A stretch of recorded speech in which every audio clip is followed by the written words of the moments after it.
আল্লাহ রাব্বুল আলামিন বলছেন, দাওয়াহুম ফিহা সুবহানাকাল্লাহুম্মা ওয়া তাহিয়াতুহুম ফিহা সালাম ওয়া আখিরু দাওয়াহুম আনিল হামদুলিল্লাহি রাব্বিল আলামিন। তুমি যেখানে থাকো, যে অবস্থাতে থাকো, যে কোনো সিচুয়েশনে থাকো, যে কোনো পরিবেশেই থাকো, সব পরিবেশে শুকরিয়া আদায় হবে একমাত্র কার? এজন্য আমরা বলি রব্বানা লাকাল হামদ, হামদান কাসীরান তাইয়িবান মুবারাকান। বিশ্ব নবীর পিছনে এক সাহাবী নামাজ পড়তেছেন, নামাজ বিশ্ব নবী রুকু দিলেন, রুকুর পরে সুবহান রাব্বিয়াল আযীম বললেন, বলার পরে যখন সামি আল্লাহু লিমান হামিদা বলে দাঁড়ালেন, সবাই বললেন রব্বানা লাকাল হামদ। একটা সাহাবী অতিরিক্ত নিজ থেকে বানিয়ে বেশি করে পড়লেন রব্বানা লাকাল হামদ হামদান কাসীরান তাইয়িবান মুবারাকান ফি। আলহামদুলিল্লাহ বলে নামাজ শেষ হয়ে গেল। বিশ্বনবী ডাক দিলেন, আমার পিছনে যারা নামাজ পড়ছো, এমন কে আছো যে রুকু থেকে উঠে রব্বানা লাকাল হামদ বলার পর অতিরিক্ত তাসবিহটা পড়েছ? সবাই ভয় পেয়ে গেল, কেউ স্বীকার করে না।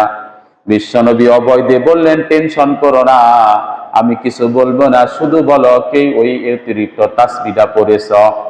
পিছন থেকে একজন হাত উত্তোলন করে বললেন, ইয়া রাসূলুল্লাহ, আমি পড়েছি। বলল, সামনে আসো। সামনে আসার পরে বললেন, আমি তো তোমাকে এটা শিখাইনি, কোনোদিন বলিওনি, কোনোদিন বলতেও বলিনি, তারপরে তুমি এটা বললা কেন?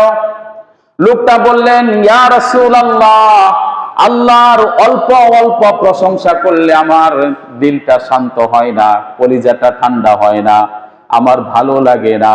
সেই জন্য রুকু থেকে দাঁড়িয়ে রব্বানা লাকাল হামদের সাথে হামদান কাসীরান তাইয়িবান মুবারাকান ফি আমি নিজ থেকে বানিয়ে পড়েছি। সুবহানাল্লাহ। এবার বিশ্বনবী বললেন, শোনো সাহাবী, আমি যা দেখি তুমি তা দেখো না, আমি যা কানে শুনি তুমি তা শোনো না। তুমি যখন এই দোয়াটা পড়ছিলা, একজন, দুইজন, তিনজন না, 30 জন ফেরেশতা এই দোয়ার সওয়াব নিয়ে তাদের মধ্যে প্রতিযোগিতা চলতেছে, কে কার আগে এই দোয়ার সওয়াব নিয়ে আরশে আজিমের কাছে পৌঁছিয়ে দেয়। সুবহানাল্লাহ। পড়বেন তো, পড়বেন আপনারা? হ্যাঁ, পড়বেন। রুকু থেকে দাঁড়িয়ে পড়বেন, রব্বানা লাকাল হামদ হামদান কাসীরান তাইয়িবান মুবারাকান ফি। আবার যখনই শুকরিয়া আদায় করবেন, লাকাল হামদু বিল কোরআন, লাকাল হামদু বিল ইসলাম, লাকাল হামদু বিল দ্বীন। আমাদেরকে কোরআন দেওয়ার জন্য আল্লাহ আপনার শুকরিয়া, আমাদেরকে মুসলমান করার জন্য আল্লাহ আপনার শুকরিয়া, আমাদেরকে দ্বীন হিসাবে ইসলাম দেওয়ার জন্য আল্লাহ আপনার শুকরিয়া।